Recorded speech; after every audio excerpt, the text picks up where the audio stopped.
Béat Hashem, le Chok l'Israël ce matin, le Nishmat, Sarah, Bat Mordechai, le Refoua Shlema, Simon Ben Rahma. La Gemara de ce matin, de le jeudi, Parashat Miketz, par la Gemara de Zevachim, la page 88b. Amar Rabbi Anani Bar Sasson. Dit Rabbi Anani Bar Sasson, Lama nismecha parashat korbanot le parashat bigdei keuna. Pourquoi la Torah a juste apposé deux parachot? Une paracha qui parle des sacrifices et l'autre paracha qui parle des habits de Kohanim. C'est vrai que les Kohanim, ils ont un vestiment que obligatoirement ils doivent rentrer avec au Beth Amikdash. Et s'ils ne le portent pas, il manque un habit de leur costume, Chayav Mita, c'est la peine de mort du ciel. Okay? Alors on va expliquer. Il y a 4 habits pour le Kohen Hédiot, Kohen normal, il a 4. Le Kohen Gadol, il a 4 de plus, donc 8. Le Kohanim, ils ont des pantalons, ils ont une tunique blanche, okay? Ils ont une ceinture et ils ont un chapeau. Ça c'est Kohen Hédiot. Le Kohen Gadol, sur le 4, il a 4 autres. Qu'est-ce qu'il a? Sur la poitrine, il a le pectoral, Choshen Mishpat. Sur le dos, il a le éphod. Sur le front, il a le tzitz avec le nom d'Hachem. Et il a un manteau bleu avec des cloches. 72 cloches. Okay? Ça, c'est le manteau bleu. Et ça, c'est le éphod. Okay? Alors, il a 4 de plus. Un Kohen, idiot, ou un Kohen Gadol qui est rentré sans un des habits, il a oublié de mettre la ceinture. Et il a fait un service, Hayav Mita. Maintenant, on veut comprendre pourquoi la Torah a juste apposé le sacrifice. On parle tel sacrifice, il faut le faire comme ça, il faut le consommer en ce temps. Okay? Et on parle après, juste après, les habits de Kohanim. Pourquoi la juxtaposition? Dit Rav Anani Bar Sasson, l'omar lecha, pour t'enseigner, ma korbanot mechaperim, af bigdei keuna mechaperim. De la même manière qu'un sacrifice est venu pour expier une faute d'une personne, ainsi les habits de Kohen, quand le Kohen met ses habits, ça expie les fautes d'une personne. Alors que vous comprenez, le Kohanim, quand il rentrait dans Beth Amikdash, il y avait une chambre, qu'avec des tuniques, qu'avec des ceintures.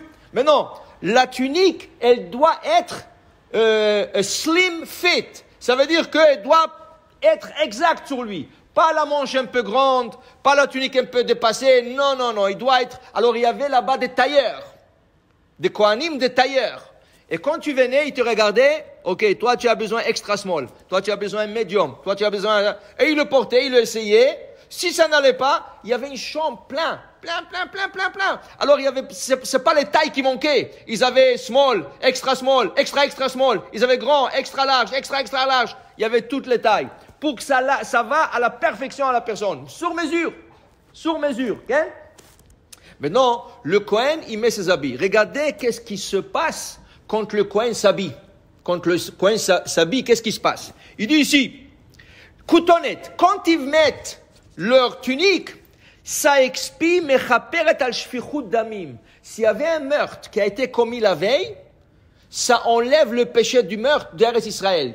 Pas de la personne. La personne est responsable. S'il a commis un meurtre, celui qui a tué quelqu'un, il est toujours responsable. Mais le meurtre, là, le péché n'existe plus en Israël quand le Kohen il met la tunique. Okay?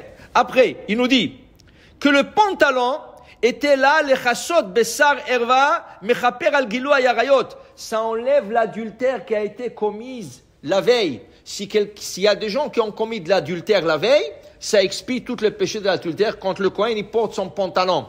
Après, il dit ici, mitznefet, le chapeau, okay, le chapeau du Kohen Gadol, mechaperet al gassé arouach, les arrogants. Les gens qui sont arrogants, c'est un péché d'être arrogant. Okay? Alors, la mitznefet, quand le Kohen mettait son chapeau, là, okay, ça expiait toute l'arrogance qui a été dite la veille.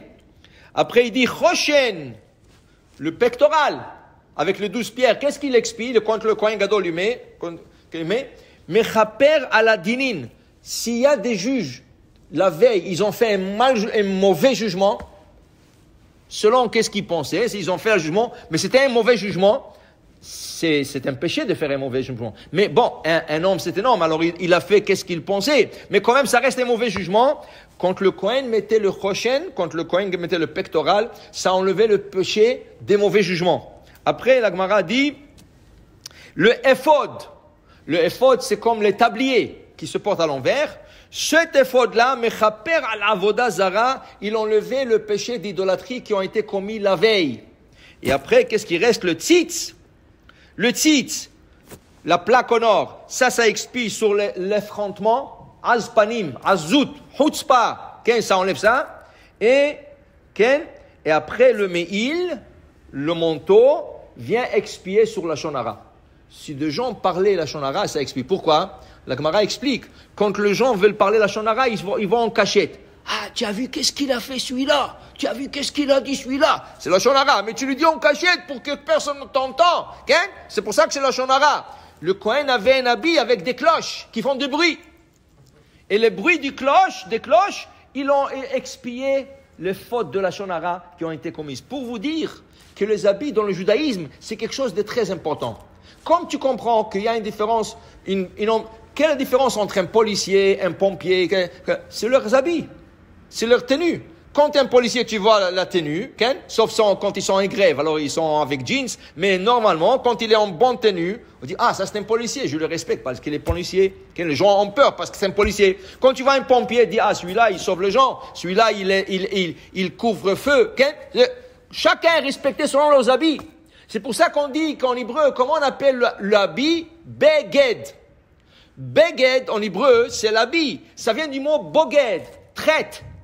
Pourquoi tu es traite? Parce que tu n'es pas toi-même quand tu portes un certain habit. Tu t'habilles sport, tu commences à être sport, tu veux sortir, tu veux courir. Tu t'habilles élégant, tu te conduis avec élégance. Tu comprends? L'habit te fait te conduire comme l'habit, il t'influence. Alors les Kohanim savaient qu'en mettant leurs habits, ils avaient une responsabilité à expier toutes les fautes qui ont été commises la veille. C'est pour ça qu'on dit qu'à Jérusalem, tout celui qui habitait Jérusalem à l'époque, tous ses péchés étaient effacés la nuit. Tous les péchés à Jérusalem étaient effacés la nuit. Ça ne veut pas dire que les gens pouvaient pécher, mais ça veut dire que Jérusalem était pur. Il n'y avait pas dans l'air, c'était un air pur, un air de pureté. Baruch Adonai Le'olam, Amen ve Amen.